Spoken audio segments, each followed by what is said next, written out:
Rais wa Belarus Alexander Lukashenko anasema kwamba nchi za magharibi hazina demokrasia isipokuwa zinatumia ubabe kuendesha siasa zao. Haijalishi ni kiasi gani wa Marekani na Wafaransa wanajifanya wana demokrasia, lakini hawana demokrasia, ni ubabe mtupu.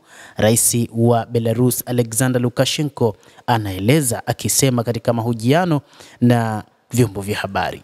Lukashenko aliwasifu waandishi wa habari kwa lengo lao la kuripoti matukio katika nchi nyingine, akibainisha kujitolea kwao kuwasilisha ukweli usiokuwa na upendeleo. Ninashukuru, hilo ni jambo ambalo linazidi kuwa nadra katika ulimwengu wa leo. Kuna ukosefu halisi wa uandishi wa habari wenye malengo, alisema. Haijalishi ni kiasi gani wanajifanya wana demokrasia, lakini kimsingi watu wa magharibi hawana demokrasia, zaidi wanatumia ubabe na kuhakikisha wananyonya mataifa mengine huku wakitangaza demokrasia huku wao wakiwa hawaitekelezi. Wamekuwa ni watu wa propaganda nyakati zote.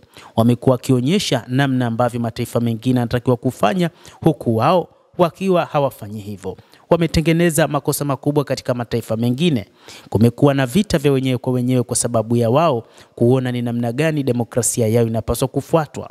Hata hivyo wametolea mifano mingi kwa mataifa ya Afrika, kisema kwamba mataifa mengi katika Afrika yamekuwa yakiingia katika migogoro kwa kufuata mifumo ya demokrasia za watu wa Ulaya. Hii sio demokrasia, ni uimla. Kumbuka tu jinsi walivyokuwa wakijionyesha kwetu, rais wa Belarus alihitimisha. Mkuu huyo wa nchi ameeleza kwamba Belarus ni nchi ya kidemokrasia zaidi kuliko nchi zinazojiita vinara wa demokrasia.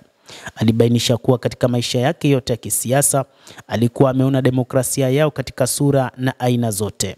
Demokrasia yao ilifichwa kwa undani sana, hivi kwamba wakati mwingine hatuwezi kuiona chini ya ubao wa chini ya ufagio na mahala pengine kwenye kona. Rais huyu alisema kwa njia ya mfano. Walisikika wakisema wao ni wanademokrasia sana kwenye vyombo vya habari, na ghafla mtafaruku unazidi kuibuka. Hata hivyo anadai kwamba kumekuja msururu wa maamuzi na mienendo isiyokuwa ya kidemokrasia katika nchi za magharibi zinazojiita ngome za demokrasia. Alexander Lukashenko alitoa mifano michache tu ya sifa mbaya. Hizi ni pamoja na hali ya Marine Le Pen huko Ufaransa au Calin Georgescu huko Romania. Majaribio ya kuondoa wanasiasa hao kwenye jukwaa la kisiasa hayatasababisha kitu. Rais huyu anaamini kwa sababu watu wengine watakuja kuchukua nafasi zao. Wapya watakuja, kwa hivyo haitowezekana kuwanyonga watu na viongozi wao, mkuu huyo wa nchi alisema. Lakini hilo si jambo la maana. Jambo ni kwamba kwa nini wanajaribu kuwaondoa? Alisema hayo rais huyu akikumbuka kuwa mnamo mwaka 2020 nchi za magharibi zilikemea Belarus kwa kutokuwa na demokrasia kutokana na mashtaka yaliyowasilishwa dhidi ya Viktor Babariko, ingawa kwa kweli kulikuwa na ushahidi thabiti wa mashinikizo ya mashtaka hayo kutoka kwao nchi za magharibi.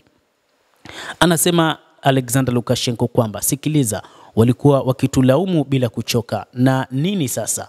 Wao wanafanya nini wakati huu, hasa huko Ufaransa baada ya kuatia ndani wakina Le Pen?